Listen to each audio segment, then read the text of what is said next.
Episode here. Today I'm joined by Pablo from Angle Money, creating also an amazing Euro stablecoin, and I think it's really important that we chat with Angle Money today because they are one of the big players in the Euro stablecoin space. People that have actually managed to get volume with Euro, and I think it's a really important discussion. Pablo, welcome. Hey Josh, thanks. Thanks for having me. It's a pleasure to be here. Yeah, and congratulations on everything that you guys have achieved so far with Angle Money. I think it's fascinating because both, I mean, yourselves and what we're doing over at EuroS and the Standard is trying to tackle a new market for stablecoins that I think we're ahead of the curve because everyone is focused in crypto on USD everything. And back in the day when we launched Voltoro back in 2014, one of my main sort of my main inspirations was to try to get Bitcoin um, valued in gold. So people would start talking about grams of gold per Bitcoin rather than dollars because I was like, well, hey, we're getting into Bitcoin to get away from US dollar, but here we are. But yeah, give us a bit of a history of where you guys come from and how you got to where you are. Yeah, sure. So we're from Europe, and this is why we do Euro. No, we got into the space in 2020. Um, we're starting to play around with DeFi. I was a student at Stanford University, and we were discovering all the possibilities with DeFi at the time. You know, you could only go on Compound and Aave basically to lend, and the only thing you could do was just lend USDC, earn a yield on your USD. For us, it was magic, you know, to be able to get USDC, get a yield on this, but we didn't really understand all the intricacies of it, and we didn't really understand why we couldn't earn a yield on euros. You know, like to take advantage of DeFi, you had to be exposed to this exchange risk, and so we were like, okay, we need to create the tools for people to like take advantage of DeFi without having to worry about the exchange risk of any form. Yeah. Uh, and so this is what we did in the end. This is what led us to start working on Angle early 2021. And at the same time, you know, we were spending quite some time studying and looking into many decentralized stablecoin protocols, and we thought, okay, we may have a way to improve over how these protocols work. And this is what led us to, you know, work on the first version of Angle, which was the derivatives backed system. And we later shifted from this model because ultimately it was rather risky. Hmm. Um, yeah, so from an early discovery of DeFi, I mean, we discovered quite late, and rapidly after we started building on it. Yeah. Yeah. Wonderful. So, how did people first start creating Euro? I mean, you just have to build a protocol, find a way to build stablecoins. Right now, it's becoming quite obvious that the way to do stablecoin is getting commodified. Like everyone pretty much has the same designs. And it hardly works if you don't have a centralized euro stablecoins in the backing. I mean, you can, um, but it's harder to do something that can truly scale if you don't have this. So you know, and at the time, you know, in 2021, people were spending. We believe that this, and it is still, but the innovation, the amount of innovation we could bring into the space was really unprecedented. I mean, there was a whole world to discover, and this is why we focused on our own protocol. Right now, if I had to launch a stablecoin again, I would probably do it differently and just try to ideate upon existing models rather than try something from scratch, because there are already a lot of smart people which have looked into better designs for stablecoins. Yeah, it's fascinating, isn't it? And I think it's really important that we look at how to decentralize stablecoins, though, because um, the centralized model, while it is good, it's very efficient in terms of capital. You know, I think it's what's hard about it is that regulators are going to crack down on custodied stablecoin protocols, and probably I could imagine the ECB saying that we want to have a monopoly, or the USD Fed saying we want a Yeah, monopoly I don't on agree with chain. this stance. I don't think that the value of decentralized stablecoins lies in the fact that they are decentralized. Systems that do not have centralized stablecoins in the backing do not work so well. I mean, the liquidity works, but like I don't think it can scale to billions. um, like every decentralized stablecoins has some centralized aspect in it, like in the backing or in the management in some way. The value in decentralized stablecoin shouldn't be in making an asset that is uncensorable. Like you could think of, let's say you have a centralized stablecoin system where all the ownership of the contract is given to a time lock. For me, this is a better system than 90% of all the decentralized stablecoins out there, even like in terms of the trustlessness of the systems that are proposed. Well, If so ownership, can you explain that system? Sorry. if Uh, if you have like a smart contract system, maybe let's think beyond, like it doesn't have to be a stable coin, but if you have a smart contract system yeah. for which the ownership is given to a multi-sig which is behind the time lock, like which means whenever the multi-sig takes a decision, there is a 24-hour period or whatever before which this action gets implemented, Mhm. regardless of how decisions are pushed to the time lock. This is for me far superior to any system that operates with a DAO, with a governance that votes on snapshot, with a multi-sig implementing changes on chain. But Like, fundamentally, the fiat that's backing it is sitting in a fractional reserve in a yeah, bank, or whether it's in yeah, T but bills or something like that. yeah, sure. But let's take the case then of a decentralized stablecoin.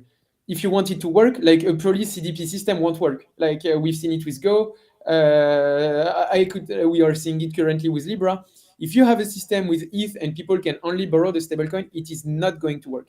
You need a redemption system, and the redemption system can take the form of a price stability module or a system that is liquidity. Like the issue with systems which are purely decentralized with absolutely no connection to assets, to centralized assets in the backing, the issue with this is that they often face scalability issues. Ethina, like, and this is the system we had in the first place, like derivatives backed systems are the purest form of decentralized stablecoins.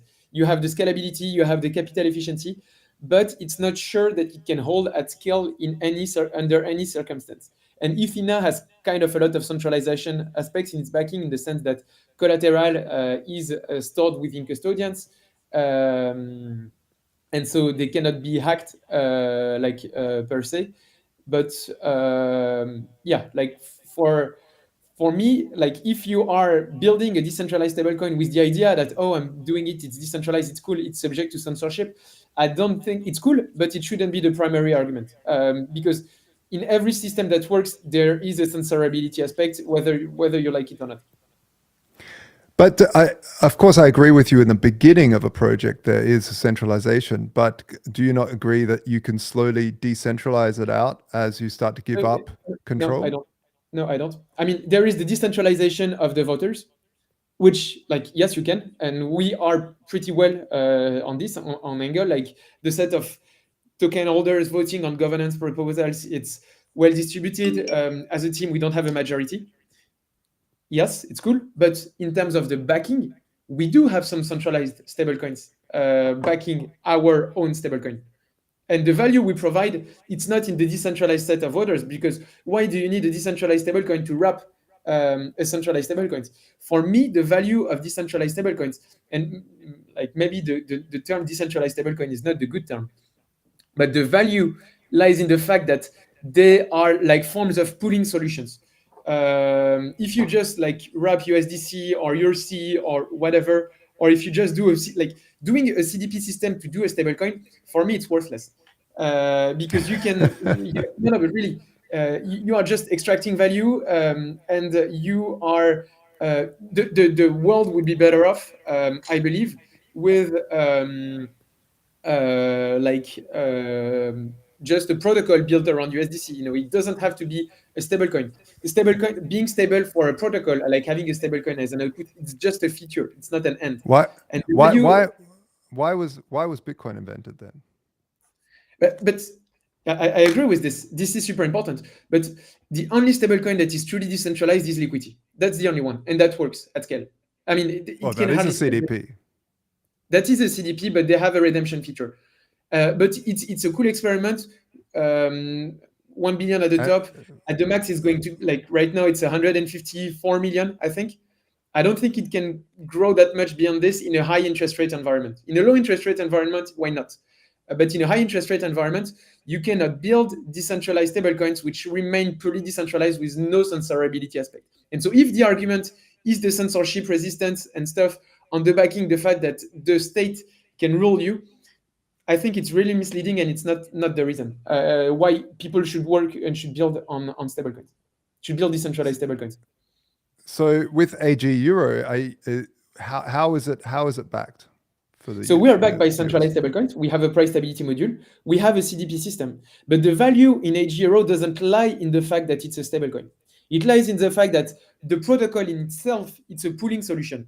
We pull funds from users in our price stability module, and we are able to make access to yield rather easy. Like you can, we are making access to tokenized securities easy. So which is, it could deserve its own protocol. We're making access to loans easy as well, and we reduce the volatility. So you have this in all stablecoin systems, right? In all those that are CDP, we reduce the volatility of the borrowing interest rates when people borrow euro because we are like a form of unique lenders, and actually as a pooling solution, we facilitate people going from one chain to another. We facilitate trading between our different stablecoins, and so a good decentralized stablecoin, it should like not focus on any module. It should focus on being a facilitator, on being a DeFi lubricant, on taking advantage that it is a pooling solution and that it can enshrine into the core of the stablecoin many properties which make the life of DeFi people easier. Because when you launch a stablecoin, you need to think, okay, am I really making the space better off? Because maybe the space would be better off with just like a set of two stablecoins competing for market share in like a duopoly, driving fees down, pushing transparency forwards, and with like low barriers to switch. So there is a good competition. But the problem, but I just want to push back on that a little bit. The problem is if you have two centralized stablecoins, let's say USDC. I mean, we saw already what happened when USDC froze funds, and Maker, which is also a CDP protocol, basically also depegged because they had used USDC as a collateral type, which then basically socialized that loss across that network, and could have potentially destroyed Maker. I agree. If it was big enough. Yeah, but how do you build a decentralized stablecoin which has no centralized aspect in its backing that is scalable? Well, I mean, what's the market cap currently of ETH and of Bitcoin? Obviously, you can only get a little bit of that. But if you start going across the entire crypto market with good Oracle systems, I don't see why a CDP system. Everyone. Can you explain me the system? Okay. So you rely on leverage longs. So you rely on like statistical arbitrage for people to bring the stablecoin back to peg, because you cannot have a price stability module. Yes. Or you rely on having a redemption mechanism where you can liquidate, people can redeem the stablecoin from the lowest collateralized vaults in liquidity. It doesn't really work in a high interest rate environment where why? And you always have this pressure of people like getting leverage. It can work, but history shows that either you need a huge amount of incentives, and many of the curve wars, like Abracadabra, for instance, for its meme stablecoin, is putting a huge amount of incentives just to create a liquidity wall for people to dump the meme and get USDC without getting the meme stablecoin to depeg, because they have no redemption mechanism. It works. Liquidity has shown it does. But they've lost massive market cap through that redemption mechanism. Massive market cap because they're model. So it's really cool experiments. But and there are teams interested in building this. And if you are interested in building a fully censorship resistant stablecoin, go for it. I mean, that's what we're doing. I mean, you are you confident on the fact that you'll hold peg in any circumstance? Well, we're currently not holding peg, but that's because we had an exploit in December, which we're fixing, which we have we fixed, and we're relaunching. Let's take the Go example. the redemption system in our mechanism is different than from Liquidity, which I think is a flawed mechanism. Okay. So I agree with this. But so then you still, how does it work, redemptions on your side? It happens on the user side. So the user can select when taking a loan out that they can redeem, they can pay off their own debt. So they prosper from a DPEG. So if there's a DPEG of EURUS, then they'll sell some of their own collateral to buy back the EURUS. Okay, no, I agree. But it's not some random person that's just paying off people's debts with I understand, but then you rely on statistical arbitrage. It's indirect arbitrage. It's the same system that Go had for its stablecoin in a way, and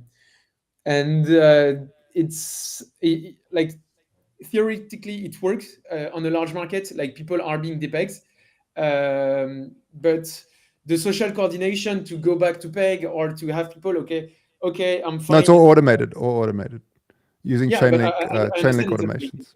Let's say the stablecoin trades at 98 cents. You still need people to be like, okay, I can make a 2% profit because I dumped my stablecoin at $1 at €1 like 2 months ago. And if I repay my debt now, which means closing my leverage loop, I may profit from it. It works like there is an arbitrage on both sides. Like if the peg is above, people can just borrow and sell at 1.02 and hope that the price will decrease later on, so they can reverse. I don't think it's really convincing. As like it's going to work. It's a soft peg stablecoin, but it won't be a hard peg stablecoin. Yeah, it's a soft peg. That's for sure. And so, the only way you can get a truly hard pegged stablecoin is to have a solid amount of something else to trade, to have a guaranteed trade at a guaranteed. So you need a price stability module, and you need like censorship like assets which can be censored in the backing. Yeah, the thing is with that, you just need far too much liquidity for a protocol to, because people or dynamic interest rates. Like you could have a system. I mean, you could have a system with like a dynamic interest rate. I mean, there are ways to do fully decentralized, like censorship-resistant stablecoin with no centralized asset in the backing. But overall, my point is, because we agree on the designs, I agree that it's better to be fully censorship-resistant. It's not what we're going after. It's not what we're interested in with at Angle. We are interested in making people's life in DeFi easier. Being a facilitator, being a superconductor, a lubricant, like whatever you want to call it. So making access to yield easy, making access to like loans easy, but you are doing the same, making access to going from one chain to another easy, making access to bridging between to swapping between two assets easy, like really being a pooling solution and applying this across several verticals. This is what we're after. Then you could be like fully decentralized and have an asset which is fully censorship resistant. And so on. It's a different use case. I believe that there is potentially like less demand. I mean, it's harder to grow, but it's still something that we must have. And liquidity is a great asset for DeFi. We must still have this. But for the rest, like value, like I see many decentralized stablecoins which are saying, we do decentralized censorship resistance, when they're not, because they have like stuff in their backing. It's our case, but at least we are aware of this, and we are aware of that the value that we are providing, it's not full censorship resistant. It's something different. So how are you like? We ran Voltoro, which was a centralized exchange, very niche exchange between Bitcoin and physical gold, and then later on Ethereum and some other coins. And the regulatory, we started off when it was still the wild west, and then as regulators came in, they came in very uneducated, with all hammers swinging, and we found it very, very hard to deal with. Like, do you, as a more of a centralized stablecoin, do you have fear around? Like we are like smart contract based stablecoins. Like we still fall in the decentralized stablecoin space, but we are not centralized. Like we're not like Circle, for instance. Okay, right. Oh, so you don't have assets sitting in a bank account. No, we don't. We don't. We have USC, we No. have Okay. USDC, and we rely on smart contracts where Yeah. you can see exactly like all the backing, how it's made of. So you get the full Yep. transparency and stuff on. Okay. Cool. Yeah. Yeah. Yeah. So sorry, I just wanted to make that clear for the audience. So with so are you worried about a similar thing with USDC? Maybe if a bad actor was to send you guys USDC and then it came from a dark market or something like that or something bad, and it got frozen. Do you see that as an attack vector or an angle? Yeah, yeah, it can be an attack vector. It's something you must be aware of. The issue is that if Circle freezes like USDC on Angle, or if they do on Maker, they're freezing for all the the good actors like out there. For us, the play is we are an extension of USDC, an extension of many centralized stablecoins. We are and we could have the governance to collaborate with Circle so that we exit the funds which remove the funds which were not and it would have to go through governance, but which were not clean, remove them from the protocol through. But then you would need to burn Angle Euro that were Yeah, but pegged that were it can all be done gaining value through from. governance, this kind of stuff. But our play when it comes to regulation is that at least in Europe, there is a set of laws which is going to be enforced in June 2024. It's called MiCA. Yeah. And MiCA rules out decentralized stablecoins from its like scope, and we qualify for many of the criterion, which like as being part of DeFi. You know, we have a fully on-chain governance. We have a decentralized set of voters. There are different front ends, and I think as Well it done. stands, we are like a compliant stablecoin in this regard. Yeah, yeah, fantastic. And so where do you see uh, like I always go to worst case scenario just to make sure that we're not going to break in a worst case scenario of state just cracking down on stuff. And I really I do like the fact that, for instance, how Liquidity decided to make the interface, the front end open to everybody to create. So anybody can create a front end for it, and that's I think that's a very clever way of also having a decentralized version, because yes, everyone can interface with the contracts, but if you don't have an interface, then it becomes very it's like a unusable. really well thought referral system if you think about it. So it's good for decentralization. I see it more as really a cool growth tool for Liquidity. Yeah. And yeah, it's nice that they push for this. But now you see all the protocols like the LRTs, for instance, with their referral systems. In a way, it is like Liquidity is doing. Like having a referral system, it's an enticement into letting people build their front end, or like having them go through a front end using like your address as a referrer. Yeah. Yeah, that's cool. And so how do you see the expansion of the euro stablecoin? Like, meaning we're so USD centric in the space. How do you see the jump from being so USD focused to being euro focused? I can tell you how I think, but I'll do that afterwards. Yeah, I think it's hard. Like the space, we've been struggling for more than 2 years now to grow the euro stablecoin space. Definitely Yeah. harder than what we thought. Um, and I think we need the next wave of new entrants coming to the market and seeing that now there are the opportunities being built on the euro and on the dollar for people to like enjoy or enjoy DeFi without facing this exchange risk. So it takes a new market cycle because all the players who are here at the moment, even those who are Europeans, are still thinking in USD denominated terms. So for us, Yeah. our bet is if Euro DeFi takes off, we are going to be well positioned. But Yeah. yeah. I get a feeling like, when you get into crypto, first of all, you first think, oh wow, you can trade this thing, really? What? And then you learn about trading, and every single YouTube channel talks about the USD price of Bitcoin and Ethereum, And I think this is where it starts, because even if you talk to Europeans, if they opened up their wallet, it's usually set to dollars, because that's the reference price that they're getting online. So they know, it's 42,000 today, and yesterday it was 41,900 or whatever. Um, but I think what happens is, really, once people start to actually earn in this stuff. If a European earns in euros, they want to invoice in euros, because it just becomes an easier tax flow. It becomes an easier way to bookkeep, because you don't need to keep an forex exchange the day that you got it, or any capital gains, or any this stuff. You can actually just say, okay, I invoiced you in euros. I get AG euro or euro S, and then I can pay myself or pay my staff, or I can buy the speculative asset I want with that.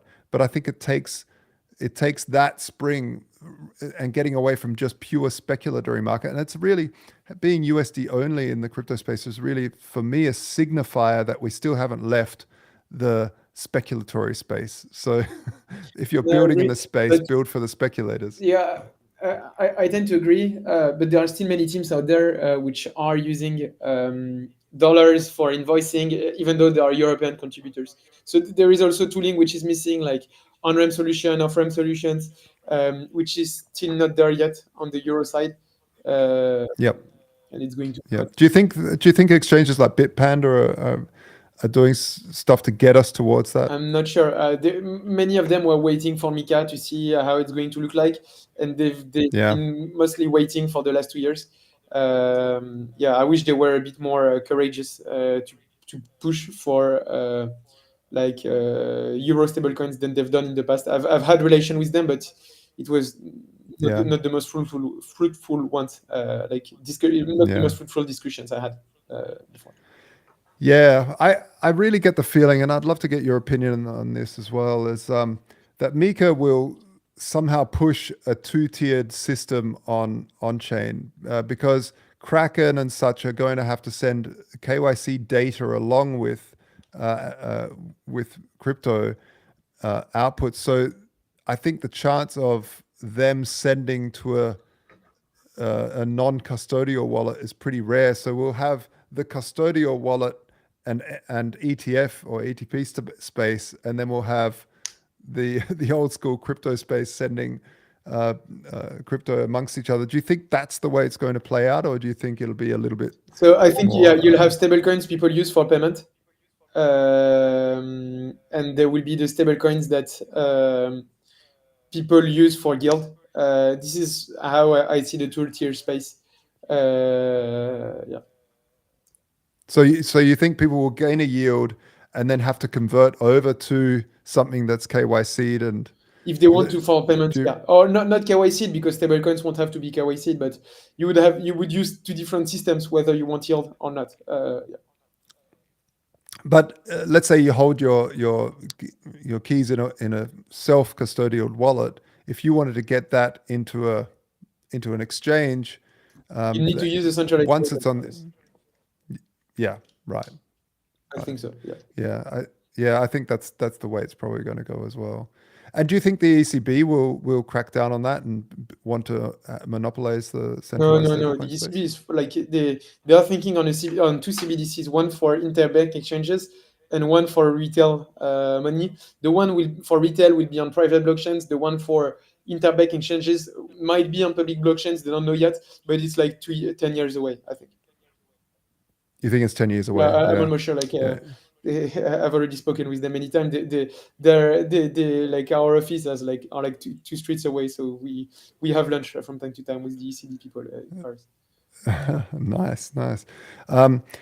Yeah, and so what's the next steps for Angle Money and AG Euro? So there are quite a lot of things working on improved stablecoin systems to go further in terms of capital efficiency, in terms of the value we provide with our stablecoins as like pooling solutions. A lot has working a lot on distribution, and we will have some interesting things going on. That's pretty much all I can say at the moment. But we are cooking many different things that we'll announce when the time comes.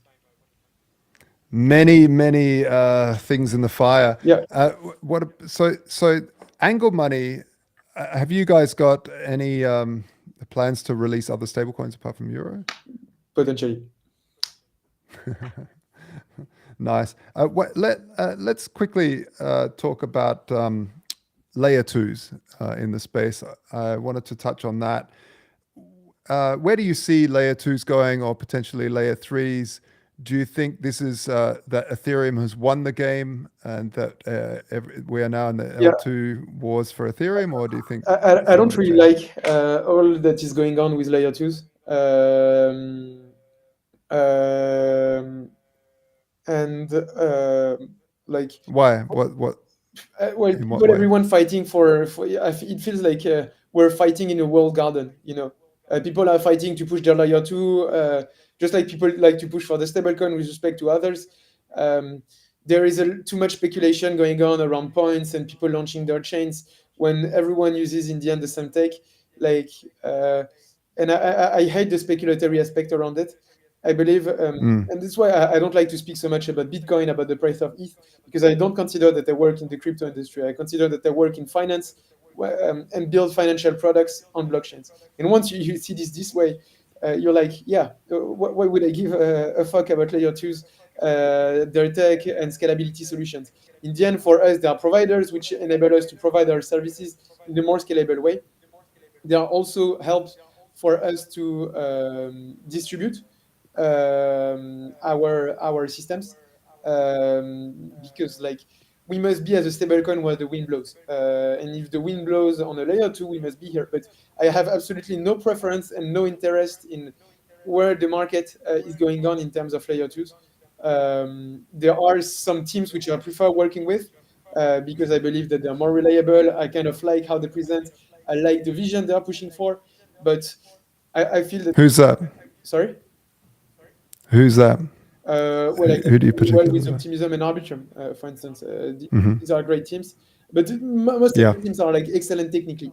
But it's all that's going around that I don't like. Uh, People farming tokens, farming points, overvaluing some like projects when the economic value, the economic substance underneath is not so big.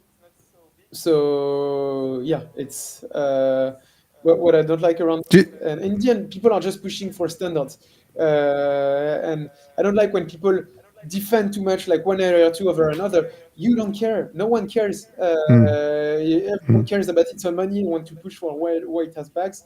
Um, Yeah, it's whoever has bag, right? If you've got yeah, certain bags, you're going to what push is for going that. Yeah. wrong with the ecosystem right now? You know, we should push Yeah. for the most scalable issues. We must push for the ones which would truly enable us to build the financial ecosystems that scales on blockchains. That's all. We don't care. We don't need like 10,000 different L2s. We need some that work well. We need to avoid liquidity fragmentation, and the space will be better off. And we need to remove all the noise which is not helping us. Like everything going on right now with Eigenlayer and ELRTs and so on, it's really cool tech. It's a really nice idea, Eigenlayer, and it's normal that the project is valued really well. But everything that's going around it, the speculation, the noise, it's really not helpful for the ecosystem, and it's really not an enticement to focus on the things on which we must focus if we want to shift finance from like as it is today to finance taking place on blockchains. Yeah, while I agree with that, you can't ignore reality, and the reality is that there's always going to be speculation because whoever can shout loud enough and have a great marketing team to promise like that. I don't know, privacy is the next thing. So, and our coin is more private than the next, or more scalable, or whatever it is that their tech does differently. There's going to be a little bit of a circus of casino coins dancing around those projects, right? Yeah. I mean, it's like all this casino stuff is what's financing the whole industry. So you shouldn't spit as well on what is paying you guys. I mean, paying everyone at the end of the month. But still, let's remember why we're here. And I mean, yeah, I've got to say, like, I come from the old school Bitcoin maxi world, old school Bitcoiner, and a lot of my friends are the maxis. That space there is far more tribal than over on Ethereum. yeah, just us two having this, some would Yeah, say we're competitors. I mean, but no, we're not because we both competitive. have a. Like I don't think so either. yeah, I yeah, don't think so either. it's a different thing. Bitcoin, But it's like you're like pushing for gold on chain. I mean, that's how I believe it. We are people associate us in the same industry, but we're doing completely different things. yeah, And if they're not happy with what they do, fine. I don't care about what's going on with Bitcoin. It's not my business. I do own some BTC. I really like the value. I really like the approach. But let us use blockchains as a standard to build financial applications rather than as a speculative casino. That's all. yeah, yeah, yeah. Yeah, and so what's your take on privacy in the space, especially like ZK and some of the zero knowledge stuff happening? Um, Not that that's privacy based currently, but it's more scalability based. But there is a privacy aspect. Well, I think we have kind of lost the privacy battle with regulations, with even all the tools like Chainalysis and stuff that are like tracking everything that's going on chain. Yeah, Right now, DeFi tends to be built around something which is not private. There are reasons for this, and these reasons are acceptable for me. They are acceptable because in the end, if you want finance to take place on chain, like it needs to be compliant. You need to be able to know that you're not financing North Korea, that you're not financing terrorism. Um, but yeah, but you also need to walk into a shop and not feel that you're going to get robbed when you walk out because the shopkeeper saw that you have ten yeah, thousand bucks on you that's right the now. real issue. That's the real issue. But I Yeah, believe it can be solved. And I think there are really smart teams working on this. And it's something where I really want this to be solved because for me, it's what can hinder the adoption of blockchains in the end. Like I don't know if Michelin buys its tire, like if Ford buys its tires to Michelin and everyone can know the price at which Ford paid, like it cannot happen on chain. Or you need some form of no. privacy mechanism. And it's going to be a really interesting thing to see. Yeah, I mean, one of the things that concerns me as well is if we're too transparent with finance, we can step into it. If there is a tyranny that rises, it'll be very very difficult to escape that because the technocratic infrastructure that's being built around us is so overarching in terms of its scope that it's almost impossible for a society to then escape those that tyranny because it's just too much surveillance. But I think that's the opposite end of the scale to just the general privacy and general security of your own money and not only that. I mean, if you own a shop, you don't want your customers to know how much or where you're getting your stock from and how much your markup is because your customers will just go and get it from the place that you get it. So Yeah. there's a whole bunch of reasons why it's important. And do you think the answer is in something like account abstraction or something like Yeah, I that? think account abstraction it's something that and generally I don't think the UX in DeFi is good at the moment. No, Like same. it took decades. I mean, I don't know if it took decades, but it took a lot of time for people in Web2 to converge around the idea that it's acceptable to think to for the normal user to accept that their account is their email and their password. And we still haven't found what was acceptable for the average user at the same time. Mm, Um, mm. and asking them to understand that their mnemonic is everything, the most important thing. I don't think it's good enough. Like we must still abstract more, Yeah. work better on recovery, work better on hiding all the complexities of the tech. But we are going to get there. Like there are also teams working on this, on making this whole flow better and more efficient and more acceptable from the point of view of the retail user than what it is right now. Otherwise, like we weren't going nowhere, I guess. Yeah, it's absolutely fascinating. Pablo, thank you very much for taking the time out of this Thank you, Josh. of your day. You're obviously a very busy guy, and just want to ask, how do people get in touch with you? How do people get their hands on some AG Euro? Yeah, so they can follow us on Twitter on my account, and for AG Euro, like they can use any aggregation solution like 1inch Paraswap or Angle Frontend directly if they want to buy AG Euro and then their AG Euro. Like you can put it in our saving solution where we are providing in a fully transparent manner and in a permissionless manner the risk-free yield to like stable coin holders. So if you're European, you want to improve your savings, like just go use the Angle saving solution, because we're the only ones providing this guarantee of, okay, we are going to give you guys a euro yield. Yeah, fantastic. And by the way, everyone, we are about to relaunch and repeg after our great big audit through Cypherin and Codehawks. If you want to grab some Euro S at a discount, it's currently at like a 30% discount until we repeg. So there's that option as well, and you'll soon be able to trade it and for AG Euro. And back over on Uniswap, and also check out Merkle, which is also an Angle Money product, which allows you to have one-sided liquidity, and which is fantastic, because then you can load one-sided liquidity into a AG Euro / Euro S pool, and earn a nice yield from that. Yeah. So folks, please give us a thumbs up. We're just starting out, so we definitely need more viewers and more people joining us live. But thank you very much, Pablo, and I'll see you around the blockchain. Is that? I don't know. Maybe in a conference next time. All right, mate. Take it easy. Bye bye. Thank you. Thanks.